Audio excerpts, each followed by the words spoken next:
juillet kalo tile fila o ye diɲɛ farikolo ɲɛnajɛ kunnafonidilaw ka don ye min bɛ ɲɛnamaya san o san. AGSM Mali farikolo ɲɛnajɛ kunnafonidilaw ka tɔn ɲɛma Umar Baba Traoré ye waleɲumandɔn foli lase a baaraɲɔgɔnw ma. Baarakɛyɔrɔ minnu tun bɛ i n'a fɔ radio, i n'a fɔ télévision so, i n'a fɔ gafe kɔnɔnaw la, farikolo ɲɛnajɛ place kun ka dɔgɔ a la kosɛbɛ. Nka an sera ka ɲɛmɔgɔw la kuma ɲɔgɔnya, radiotigiw ni télévision tigiw ni gafetigiw la kuma ɲɔgɔnya walasa bɛɛ k'i jija ka farikolo ɲɛnajɛ don a la dɔɔni dɔɔni. Nka bi an b'a fɔ farikolo ɲɛnajɛ yɛrɛ kunnafoni dili kɛra wajibi ye organe bɛɛ ma.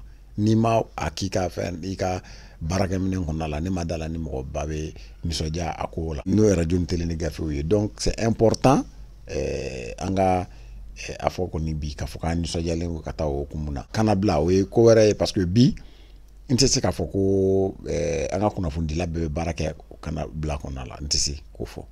Gɛlɛya b'a la tiɲɛ yɛrɛ la ka taa jamana ka kunnafonidi yɔrɔw la ka taa kɛnyɛrɛyew la a gɛlɛya b'a la. Kunnafoni sɔrɔli dɔ ka gɛlɛn tiɲɛ yɛrɛ la kunnafonidilaw fɛ. Ni i ni ɲɛmɔgɔ min man di ni i ni dɔnbaga tɛ fédération min kɔnɔna la a ka gɛlɛn e ka kibaruya sɔrɔ tɔw b'a sɔrɔ e ɲɛ.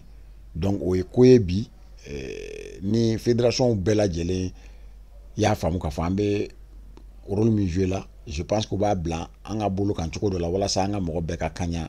Samɛ foli AGSM ɲɛma Umar Baba Traoré. Nin 2 juillet nin ye foli ye k'a ɲɛsin journaliste sportif bɛɛ lajɛlen ma. A kɛrɛnkɛrɛnnenya cogo la n'u ka denbaya journaliste sportif ka repos ka dɔgɔ.